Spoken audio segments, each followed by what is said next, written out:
be just the same way.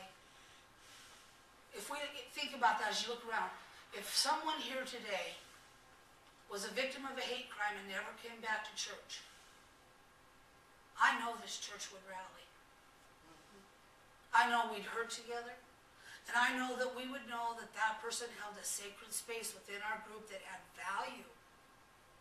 Without the beingness of that light within each one of us, our ministry cannot be complete. Because the light in you is what God has spoken to you. And how that's to be used is the epiphany. And it's spoken directly to you because God gives you and I the gifts and talents to share. And like that was wonderful, Doug, with your testimony. We squander our gifts. I know that if I had to be on an island with the GLBT community, it'd be the greatest island you ever saw. We'd have the funkiest hairdos and the best food. They'd be jealous. They'd be swimming over from the other edge to guitars. We'd have theater, music. You know, look what a great place it would be. Drag shows. Yes. long flowing sequin gowns made out of something that shines. They'd probably chip it off of those shells to have that little bit of blink. You know what I mean? But it'd be the best place to go. I know that our people have the gifts and talents to make anything out of nothing. You know what I'm saying? If we had to build something, we'd find it. And we'd connoiter it up and we'd bring it in. And I wouldn't want to be any other place. And through the history of 25 years, each time we said goodbye as one of our loved ones went to a new address, there was a sorrow. And there was that place that they kind of, their spirit just was like dropping like rain and hit that rock and kind of hollowed it out on the top. And it was the place where they sit and the place where they were at. And we would do that very same thing. We would then carry our burden because we loved them. You know, I told Ricky this morning, he goes, well, I'm going, Paul, and Paul thinks we shouldn't come. And I said, I don't think you should either. I said, because personally, Ricky, I don't want to bury you and have to say something nice when I'm mad because you beat me home to Jesus. He laughed at me. Yeah. But the truth is, so when Christ is here, first, heaven responds. When Christ is present, we have ahas. Isn't it interesting that darkness carries dark with it? You know, we hear darkness is sin, the lie, shadows of doubt, light, truth, joy, and set free. The third thing that happens when Jesus is with us is that we are called out of our own darknesses. It's like our darknesses are in the tube, and when Jesus is present and wants to illuminate us, rolls that stone, and we have the choice of taking that darkness and coming out. All of us know what it is. We know what monopolizes our time. We know what we do in an addiction. Come on. We're intelligent people. We know when we're out of balance. We know when we're being obsessive about something. We know when we're causing drama and grief and it's being hard-held everywhere.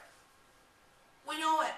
And when Jesus comes there, we are challenged to take what we hold in the darkness, those secrets. Those little secrets we don't want anybody else to know. Just a little lie, maybe a little light figure in us. Maybe a little drugs. Maybe just a little sideline. Maybe what we really think about our partners but don't say. Jesus says, come out of that. We need to have the light in that which we think. How do we think that God cannot see our little darknesses? God knows. God knows when we have those pockets, and it takes a while to purge those. This is probably not a good example, but I don't like when I get a zit. Especially when I get a buried zit. It just takes forever, you know, it just stays there. It doesn't matter if you push on it, you just want it to finally go away. There are some darknesses that are like that. We don't like them, but it's comfortable. It's become comfortable over time. And do we do those things when we can serve, when we can better serve? Are you with me? Do we make a choice that this is it, I'm in it for me, when we have an opportunity to serve somebody else. A bit of wisdom, better to do Jesus first and your name after, like Jesus first, Catherine second, Jesus first, Micah second. Now how can you take that? It's not that hard.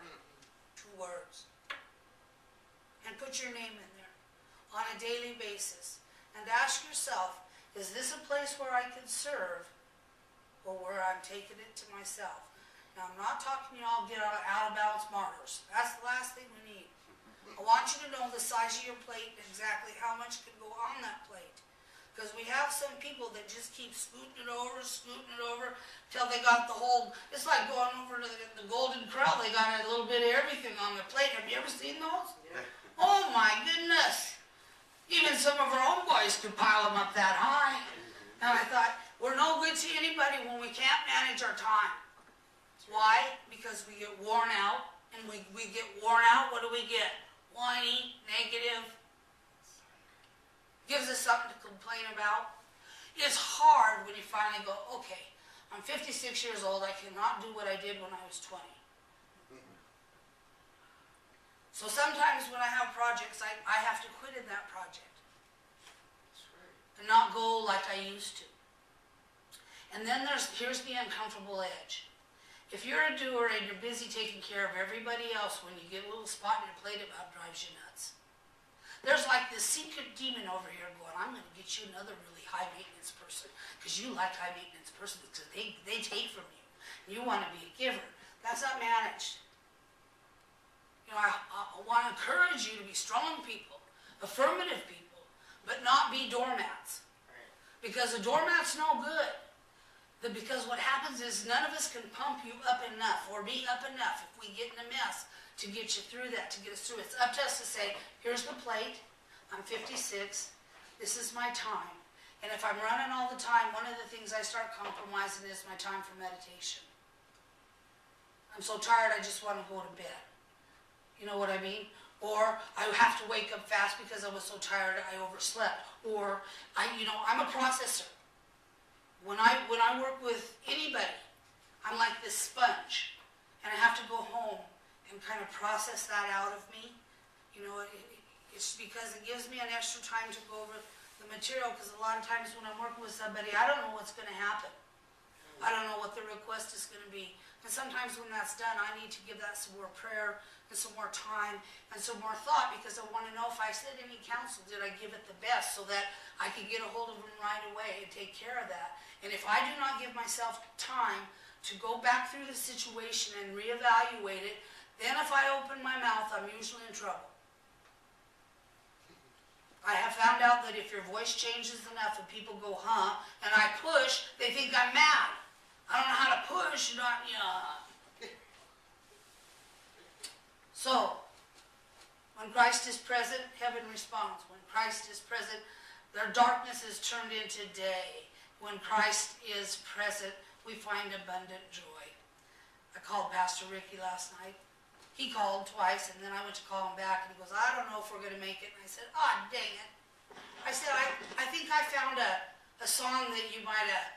What is it they say about the teeth in the crib? He goes, oh, cut your teeth on? I said, yeah, the guy that wrote it was in 1875. And his name was Philip P. Bliss.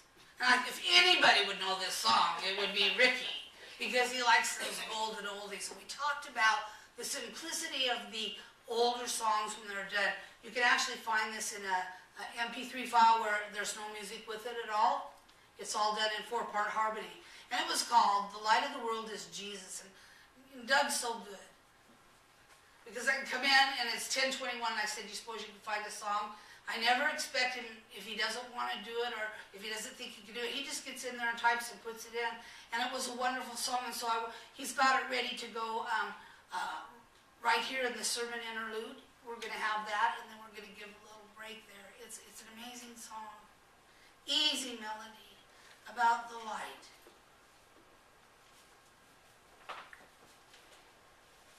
Sing if you'd like. Once you get it, it's pretty easy. As the screen comes down, I want you to remember those things that came off of that whole point of where we were at. And that is what happens when Christ is present. That's how you can tell when your Savior's with you. Epiphanies happen, heaven responds.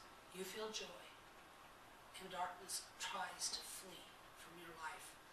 Those are 3 tested and tried ways to say, this is when my Jesus I understand is trying to talk to me. So when I get myself settled to listen to that. When I get myself settled to say, God, what are you saying to me? Help me understand.